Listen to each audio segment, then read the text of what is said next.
Hi friends, welcome back. चांद की भयानक दुनिया के रोंगटे खड़े कर देने वाली सच्चाई, अरे वाह। Moon full documentary. चलो देखें स्पेस के बारे में। तो वीडियो शुरू करते हैं। वीडियो शुरू करने से पहले अगर आप चैनल पर नए हो और आपने अभी तक सब्सक्राइब नहीं किया तो जल्दी से पहले सब्सक्राइब के बटन और बेल आइकन को क्लिक कर लो ताकि आपको हमारे सारे न्यू वीडियोस के नोटिफिकेशन मिल जाए जैसे हम अपलोड करें। अगर आपको वीडियो पसंद आता है प्लीज़ लाइक एंड शेयर। चलिए शुरू करते हैं।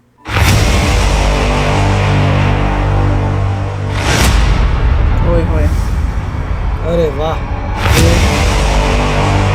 ऐसे होगा फ्यूचर में। पहले नासा, रूस और चीन और अब भारत क्यों चांद को अपनी मुट्ठी में करना चाहती है पूरी दुनिया?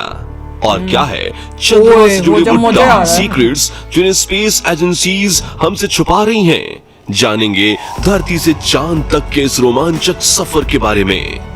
दोस्तों, भारत के चंद्रयान 3 ने चांद की कक्षा में प्रवेश कर लिया है और 23 अगस्त के दिन चंद्रयान का विक्रम लैंडर चांद की सतह पर सॉफ्ट लैंडिंग करेगा। वहीं रूस का लूना 25 भी चांद की तरफ रवाना हो गया है, जबकि साल 2024 में नासा भी अपने आर्टेमिस प्रोग्राम के तहत एक बार फिर वैज्ञानिकों को यानी एस्ट्रोनॉट्स को चांद पर भेजने वाला है और चीन भी जल्द ही एक और मून मिशन करने वाला है। लेकिन अब सवाल आता है कि इन सभी देशों को चांद पर ऐसा तो क्या दिख गया जो चारों तरफ चांद पर पहले पहुंचने की होड़ मची हुई है? और आखिर चांद से जुड़े ऐसे तो कौन से रहस्य हैं जिनसे पर्दा उठाते ही हमारा चांद को देखने का नजरिया ही बदल जाएगा? जानिए पृथ्वी से चांद तक के इस रोमांचक सफर की कुछ खास बातें। तो जल्दी से अपनी कुर्सी की पेटी बांध लीजिए और पूरा वीडियो जरूर देखिए। दोस्तों, चांद हमारी पृथ्वी से 3,84,400 किलोमीटर दूर है और अगर हम सीधा रास्ता पकड़ते हैं तो इसी के आसपास डिस्टेंस में ही हम चांद की सतह पर पहुंच जाएंगे। जबकि भारत के चंद्रयान 3 के रास्ते से हमें चांद पर पहुंचने में 42 दिन लगेंगे, क्योंकि चंद्रयान 3 ने चंद्रमा की तरफ जाने का अंडाकार रास्ता चुना है, जिसमें वो पहले पृथ्वी के चक्कर लगाकर चांद की एक लंबे रूट से बढ़ेगा और फिर चांद के भी चक्कर लगाकर लैंडिंग करेगा। हालांकि ये रास्ता काफी किफायती तो है, लेकिन इसमें हमें एस्ट्रोनॉट के लिए बहुत खाना, ऑक्सीजन और पानी की जरूरत पड़ेगी, जिसे स्टोर करने के लिए बड़ा स्पेसक्राफ्ट चाहिए होगा। और इस रास्ते से जाने पर 30 लाख किलोमीटर की दूरी तय करके हम काफी थक भी जाएंगे। इसलिए चलिए हम अमेरिका और रूस वाले सीधे रास्ते से ही चांद की तरफ चलते हैं और इस रास्ते से हमें चांद पर पहुंचने में 4 से 5 दिन लगेंगे। जब स्पेसक्राफ्ट का लैंडर आपको चांद पर उतारेगा तो बाहर आने के लिए आपको सबसे पहला अपना स्पेस सूट पहनना होगा, क्योंकि चांद पर काफी पतला वातावरण है और इसमें ऑक्सीजन मौजूद नहीं है। इसी वजह से सांस लेने के लिए आपको बंद स्पेस सूट के पीछे लगे ऑक्सीजन सिलेंडर का सहारा लेना होगा। स्पेस सूट पहनने के बाद जब आप चांद की सतह पर कदम रखेंगे तो खुद को काफी हल्का महसूस करेंगे। दरअसल चंद्रमा का गुरुत्वाकर्षण पृथ्वी से 6 गुना कम है, इसलिए अगर पृथ्वी पर आपका वजन 60 किलोग्राम है तो चांद पर यह सिर्फ 10 किलोग्राम ही हो जाएगा। इसी वजह से पहली बार चांद पर कदम रखते ही शुरुआत में आपका बैलेंस बिगड़ेगा और आप चलने के बजाय उछलते हुए नीचे भी गिर सकते हो। इसलिए चांद की सतह पर संभल कर कदम रखना जरूरी है। खैर, अब चांद की सतह की बात करें तो यहाँ पृथ्वी की तरह सीधे रास्ते नहीं बने हुए हैं, बल्कि चांद की सतह उबड़ खाबड़ है और यहाँ जगह जगह पर चट्टाने, पहाड़ और बड़े बड़े क्रैटर यानी गड्ढे हैं। चांद पर ये गड्ढे अरबों सालों से गिर रहे उल्कापिंडों की वजह से बने हैं और ये 1 सेंटीमीटर से लेकर 2500 किलोमीटर तक बड़े हैं।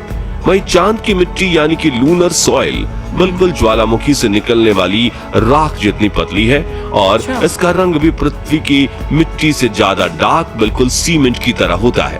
इस मिट्टी में खुरदरापन न होने की वजह से आप जैसे ही इस पर कदम रखेंगे आपके पैरों के निशान बन जाएंगे, जिस वजह से चांद पर सबसे पहले कदम रखने वाले एस्ट्रोनॉट नील आर्मस्ट्रॉन्ग और बल्ज एल्ड्रिन के पैरों के निशान आज भी मौजूद हैं। अब चांद की खूबसूरत जमीन देखने के बाद साथियों, आप अपनी नजरें जब ऊपर की तरफ करेंगे तो आपको हमारी पृथ्वी भी दिखाई देगी।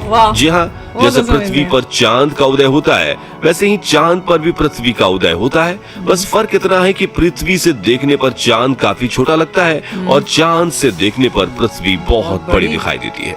और यहाँ से धरती की खूबसूरती देखकर आप मंत्रमुग्ध हो जाओगे। अब अगर आप चांद के उत्तरी ध्रुव पर लैंड करोगे तो आपको अपने आसपास भूतकाल में फैले हुए स्पेस मिशन के स्पेसक्राफ्ट और सैटेलाइट के टुकड़ों के साथ प्लास्टिक बैग में भरा हुआ कूड़ा भी दिखेगा। ये कूड़ा नासा के उन 12 एस्ट्रोनॉट्स ने फेंका है जो चांद पर जा पाए। दरअसल इन बैग्स में इनका मलमूत्र और खाने के रैपर्स वगैरह का वेस्ट है। वहीं अगर आप चांद के दक्षिणी ध्रुव पर उस जगह उतरते हैं जहां 4 साल पहले चंद्रयान 2 क्रैश लैंड होकर गिरा था, तो वो आज भी आपको उतनी बुरी कंडीशन में नहीं मिलेगा, क्योंकि क्रैश लैंड होने के बाद ना तो वो बारिश और ना ही तूफानी बवंडर से रूबरू हुआ है। इसलिए अगर आप उसे अपने स्पेसक्राफ्ट में फिट करके पृथ्वी पर वापस ले आए तो उसे ठीक करके वापस भेजा जा सकता है। हम ले आएंगे। दोस्तों, आप ये तो जानते ही होंगे कि स्पेस के सभी सेलेस्टियल ऑब्जेक्ट्स पर अचानक उल्कापिंडों की बारिश हो जाती है।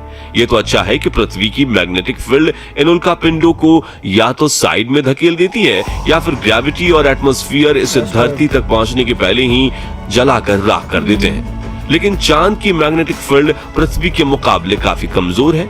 इसकी ग्रेविटी भी कम है और यहाँ घना वातावरण भी मौजूद नहीं है। इसी वजह से चांद पर लगातार उल्कापिंडों की बारिश होती रहती है। ऐसे में कोई भी उल्कापिंड गिरकर आपको पल भर में मौत के घाट उतार सकता है। इसलिए आपको उल्कापिंडों पर नजर लगाए बैठे कमांड सेंटर के वैज्ञानिकों से लगातार संपर्क बनाए रखना होगा। अब अगर आप सोच रहे हैं कि आप अपने किसी दोस्त या फिर लाइफ पार्टनर को चांद पर साथ लेकर जाकर गप्पे लड़ाते हुए अपने मून मिशन पर काम करें, तो आपको बता दें कि ऐसा मुमकिन नहीं है, क्योंकि चांद पर वातावरण ना होने की वजह से साउंड वेव ट्रैवल नहीं कर पाती। यानी कि अगर आप अपने साथी को कुछ बोलेंगे तो वो आपके मुंह हिलते हुए तो देखेगा, लेकिन आपकी आवाज नहीं सुन पाएगा। इतना ही नहीं, चांद पर आपको अपनी आवाज तक नहीं सुनाई देगी, मानो जैसे मोबाइल की तरह किसी ने आपको भी साइलेंट मोड पर डाल दिया है। हालांकि एस्ट्रोनॉट्स चांद पर एक प्रेशराइज्ड स्पेस सूट पहनते हैं जिसमें साउंड वेव को ट्रैवल करवाने के लिए नाइट्रोजन और ऑक्सीजन की मदद से कृत्रिम वायुमंडल बनाया जाता है। साथ ही इन्हें एक माइक्रोफोन वाली हेडफोन पहनाई जाती है जिसके जरिए ये अपनी साथी और कमांड सेंटर की आवाज सुन सकें और जवाब भी दे सकें। अब दोस्तों, चांद पर अपने काम को पूरा करके जब आप सोने जाएंगे तो सुबह आपको सूरज की रोशनी नींद से नहीं जगाएगी, क्योंकि चांद को अपनी धुरी पर घूमने में 28 दिन लगते हैं, जिस वजह से चंद्रमा पर एक दिन 14 दिन का होता है और 14 दिन की रात होती है। यानी कि वहाँ एक दिन रात पृथ्वी के 28 दिन के बराबर होता है। सोने का मजा आता है, वो वहीं रहे, अगर आप दिन के समय चांद पर के गए तो 24 घंटे ही आपके आसपास उजाला होगा और सोने व जागने के लिए आपको पृथ्वी के समय का इस्तेमाल करना होगा, क्योंकि आपका शरीर उसी तरह से काम कर पाएगा। बता दें कि अंतरिक्ष में गए सभी astronauts omega speedometer professional watch पहनते हैं, जिसमें वो रात का अलार्म लगाकर सोते हैं और सुबह अलार्म बजते ही उठ जाते हैं। साथियों, एक और बड़ी दिक्कत है कि रात के समय चांद का तापमान -130 डिग्री तक पहुंच जाता है, जबकि दिन के समय यही तापमान 120 डिग्री सेल्सियस तक बढ़ जाता है। वैज्ञानिकों द्वारा की गई खोज के मुताबिक चांद के हर हिस्से का तापमान अलग अलग होता है और इसमें से सबसे खतरनाक जगह पर चांद के दक्षिणी ध्रुव में मौजूदा डार्क साइड। आपको बता दें कि चांद के इस इलाके में काफी बड़े बड़े गड्ढे हैं और कई अरबों सालों से यहाँ सूरज की रोशनी नहीं पड़ी है, इसलिए इन क्रैटर्स का तापमान -230 डिग्री तक पहुंच जाता है।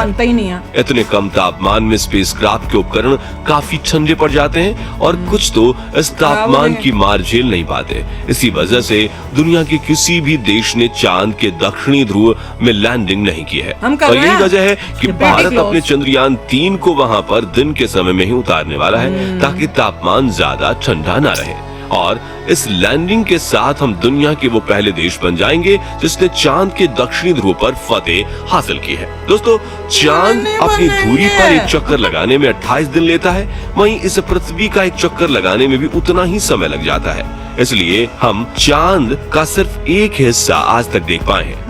और अगर आप चांद के पिछले हिस्से के अंधेरे वाले इलाके पर पहुंच गए तो आपके साथ काफी खौफनाक चीजें हो सकती हैं। बता दें कि चांद पर कई सालों से रिसर्च कर रहे कुछ वैज्ञानिकों का ये भी कहना है कि भूतकाल में वहाँ कोई एलियन सभ्यता बसी थी और आज भी चांद के डार्क जोन में एलियन मौजूद हो सकते हैं। हालांकि आज तक किए गए सभी मून मिशन में हमें उनकी मौजूदगी का कोई पुख्ता सबूत नहीं मिल पाया है, लेकिन अब चांद के इस रोमांचक सफर को यहीं पूरा करके अपने स्पेसक्राफ्ट में बैठकर पृथ्वी पर वापस लौट आते हैं और ये जानने की कोशिश करते हैं कि वैज्ञानिकों को चांद में इतनी दिलचस्पी है क्यों।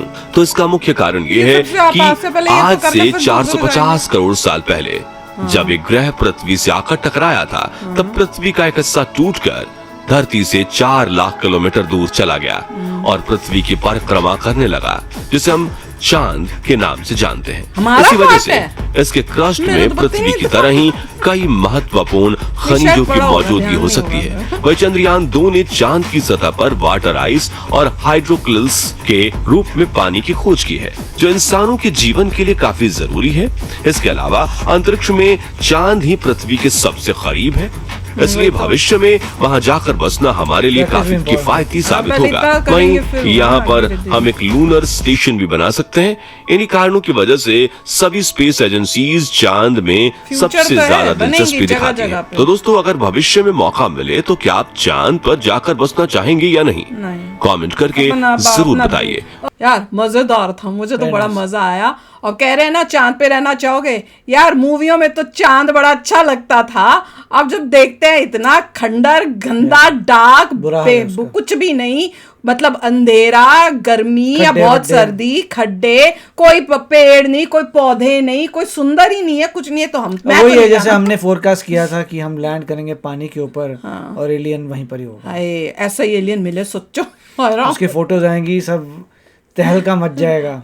नहीं, पर वो चांसेस कम लग रहे हैं ना, क्योंकि वो जब हम लोग कर रहे हैं सारा ऑर्बिट कर रहे हैं और उसको स्कैन कर तो कुछ तो दिखा नहीं है, सिर्फ पानी के चांसेस या हो सकता है छोटे एलियंस ही हो सकता है, हाँ, या छोटे ऑर्गेनिजम्स टाइप कुछ ऐसी चीजें हो। देखिए जहाँ वाटर है वहाँ पॉसिबल है कोई लाइफ है, मगर सब फ्रोजन है वहाँ पे, तो देखेंगे क्या होता है। सिर्फ फ्रोजन को ले लेके पीते हो, मगर वो ये वाटर से गई है। पर जरूरी नहीं है कि हमारी तरह, नहीं जरूरी नहीं हमारी तरह उनको पानी और ऑक्सीजन चाहिए। वो ऐसा ऑर्गेनिज्म हो सकता है जिसको पानी और चाहिए नहीं, उसे कोई और चीज ऐसा चाहिए अनलाइकली है हमारे गैलेक्सी में, मगर दैट्स हाउ इट इज। और मजे की बात ये है कि प्रैक्टिस बड़ी ज़बरदस्त हो रही है वहाँ जाके सेटअप करने की, सूट्स पहन के पूरे आप कम्युनिकेट नहीं कर सकते, हज़ार इन्वायरमेंट नहीं है, तो एक प्रैक्टिस हो रही है। पता लग रहा है कि ब्रांड न्यू इन्वायरमेंट में, मतलब नए प्लैनेट में जहाँ पे बिल्कुल इकोसिस्टम अर्थ जैसा नहीं है, वहाँ पे कैसे सरवाइव करते हैं। नेक्स्ट स्टेप आएगा मार्स, मगर पहले यहाँ पे अगर लूनर को बन जाती कॉलोनी, मजा आ जाएगा, it will be amazing. Future है, फ्यूचर देखना होगा, हमारे टाइम में तो नहीं होगा, के लिए बच्चे जाएंगे वो चांद को, वहाँ लैंड करके 2-4 हफ्ते स्पेंड करके वापस। जैसे आजकल के जमाने में दूसरी कंट्रीज या दूसरी स्टेट में जाते हैं ना, अब उस टाइम होगा कि आप लूनर ट्रिप्स, हम चांद पे जा रहे हैं। चलो फ्रेंड्स, शेयर करना अपने थॉट्स, चलते हैं, मिलेंगे नेक्स्ट वीडियो में बहुत ही जल्द। Till then take care and bye bye. तो अगर आप मेरे इस चैनल पे नए हो तो जल्दी से सब्सक्राइब के बटन को हिट करो और बेल आइकन को क्लिक करो, ताकि आपको मेरा जब नया वीडियो मैं लगाऊं आपको उसके बारे में जल्दी से पता चल जाए।